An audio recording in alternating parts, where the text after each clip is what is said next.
Welcome back to another Redstone tutorial, everybody. Today we are going to be taking a look at, look at this. I have 16 buckets in my hand right now, and I want to fill these all up, but, man, that is just so much work, That just takes so much effort.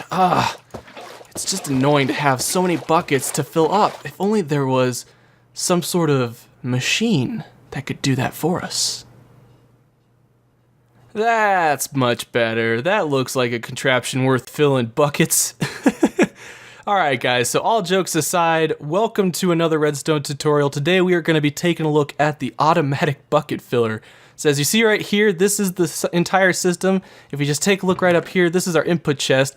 We'll throw in 16 buckets right there, and we just give that a close. As you can see, it's working its magic, and if we take a look down here, that's right, all the buckets are being filled up and given back to us in a nice orderly fashion. There we go, there's all 16 right there.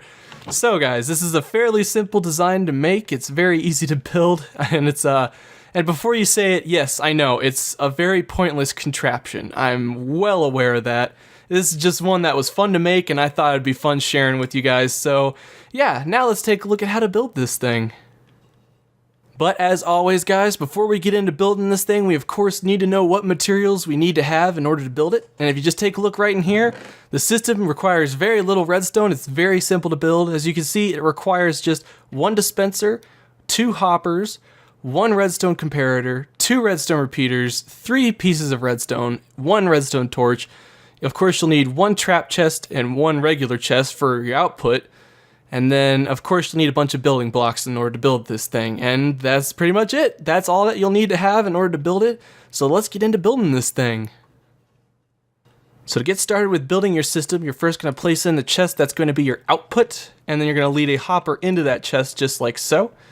Then next thing you're going to do is you're going to take your dispenser on top of that hopper and place it facing upwards just like that.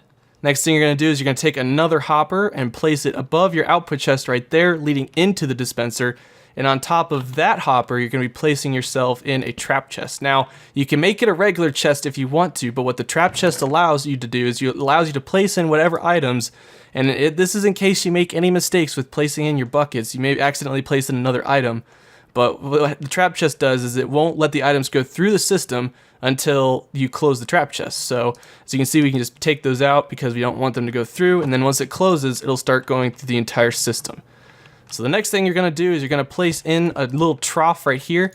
This is the trough where your water is going to be placed, so you're going to have to place it all along here, just like so, and of course on both sides right there. And then you're going to take yourself out a bucket like this, and then you're going to place in your water right here. This allows for an infinite water source right in the center, so that when the dispenser adds water to the buckets, it'll then fill them up, and then more water will take its place for the next bucket.